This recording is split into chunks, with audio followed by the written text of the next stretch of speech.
अस्सलाम वालेकुम। आज हम वर्चुअल यूनिवर्सिटी की बुक MTH 301 का लेक्चर 1 स्टार्ट करने जा रहे हैं। आपने ये वीडियो पूरी देखनी है, इंशाल्लाह आपके सारे डाउट क्लियर हो जाएँगे। तो ये जो लेक्चर 1 है ये सारा कैलकुलस के इंट्रोडक्शन के मुतालिक है। कैलकुलस को न्यूटन ने इन्वेंट किया था 1600s में। न्यूटन जब दरख्त के नीचे बैठा था उसने देखा कि एप्पल जब टूटता है दरख्त से तो ज़मीन की तरफ गिरता है।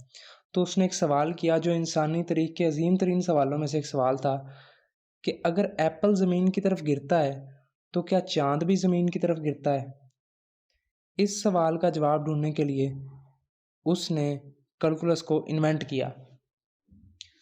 अब कैलकुलस है क्या? Calculus is a mathematical tool used to analyse changes in physical quantities. Calculus एक मैथमेटिकल टूल है जो कि फ़िज़िकल क्वांटिटीज़ के चेंजेस को एनालाइज़ करने के लिए इस्तेमाल होता है।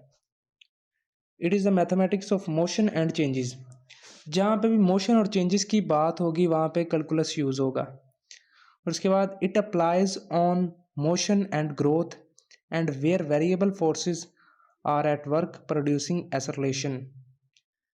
जहाँ पे मोशन और ग्रोथ होगी और वेरिएबल फोर्सेस वर्क कर रही होंगी और प्रोड्यूस कर रही होंगी एक्सेलरेशन, वहाँ पे कैलकुलस का एप्लीकेशन है, वहाँ पे कैलकुलस यूज़ होगा। अब कैलकुलस की तकरीबन 2 मेजर टाइप्स हैं। इसकी और भी बहुत सी टाइप है मगर मेजर 2 हैं, जिनमें डिफरेंशियल कैलकुलस है और इंटीग्रल कैलकुलस है। Differential calculus helps us to find rate of change and slope of curve. Differential calculus हमारी मदद करता है रेट ऑफ चेंज मालूम करने में और स्लोप ऑफ कर्व मालूम करने में।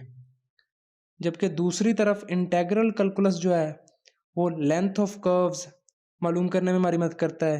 इसके अलावा एरिया ऑफ इर्रेगुलर रीजन, बेतरतीब रीजन का area, volume and mass of arbitrary solid, volume और मास आर्बिटरी सॉलिड का, यानी ऐसा सॉलिड जो बेतरतीब हो, future location of body and forces acting on it. तो आगे उन्होंने रेफरेंस एक्सिस सिस्टम के बारे में बताया हुआ है। ये भी हमने छोटी क्लासेस से पढ़ा है। रियल नंबर लाइन, इसके बारे में भी आपको पता होगा। एक लाइन होती है जिसके ऊपर हम हर नंबर के लिए एक स्पेसिफिक पोजीशन डिस्क्राइब करते हैं।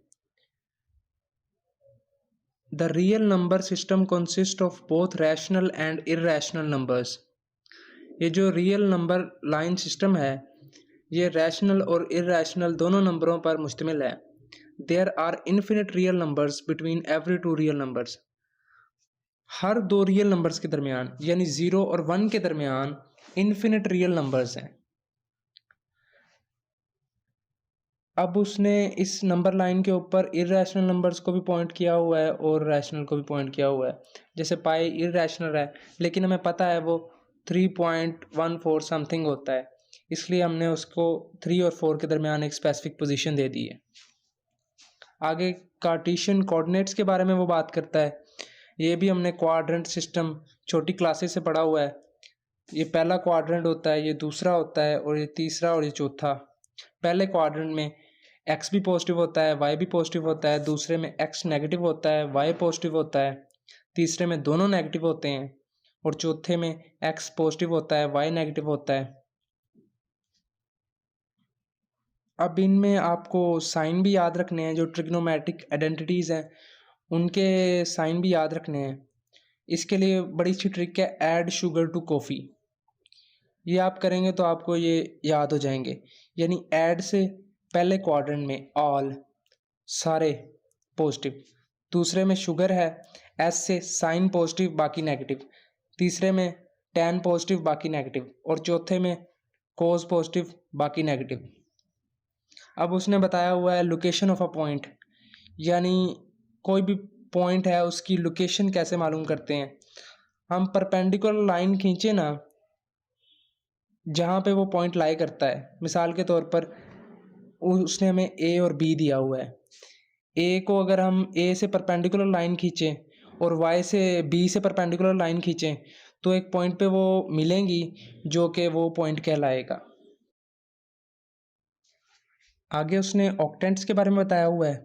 हमने एक्स वाई क्वाड्रेंट सिस्टम पढ़ा है उसमें 2 वेरिएबल्स होते हैं एक्स और वाई। ऑक्टेंट्स में 3 वेरिएबल्स होते हैं एक्स, वाई और जी। ये 3 डायमेंशनल होता है और इसमें 8 क्वाड्रेंट्स होते हैं। कई बुक्स में उसने डिफरेंट डिफरेंट जगह पे ना एक्स, वाई और जी लिया होता है। इससे बच्चे बड़े कन्फ्यूज़ हो जाते हैं। आपने इस बात से परेशान नहीं होना, क्योंकि ये 3 डायमेंशनल होता है तो ये रोटेट हो सकता है। इसी वजह से हम एक्स, वाई और जी को कहीं पर भी ले सकते हैं, इससे फ़र्क नहीं पड़ता। अब आपने इनके साइन किस तरह से याद रखने हैं एक्स, वाई और जी के डिफरेंट क्वाड्रेंट्स में, इसके लिए मैं बड़ी ज़बरदस्त आपके लिए ट्रिक लेके आया हूँ। ये आपने बड़े गौर से सुननी है, फिर आपको परेशानी नहीं होगी, आपको रट्टा नहीं लगाना पड़ेगा। सबसे पहले आपने जो एक्स वाई क्वाड्रेंट सिस्टम पढ़ा है उसमें जिस तरह से चारों क्वाड्रेंट्स में साइन आते हैं एक्स और वाई के, वो आपने लिख लेने हैं। पहले में प्लस प्लस आ गया, दूसरे में माइनस प्लस, तीसरे में माइनस माइनस, चौथे में प्लस माइनस। फिर उसी तरह से आपने दोबारा एक दफ़ा लिख लेने हैं, फिर वो 8 हो गए, ठीक है। फिर उसके आगे आपने 4 दफ़ा प्लस लिख देना है और नीचे 4 दफ़ा माइनस लिख देना है।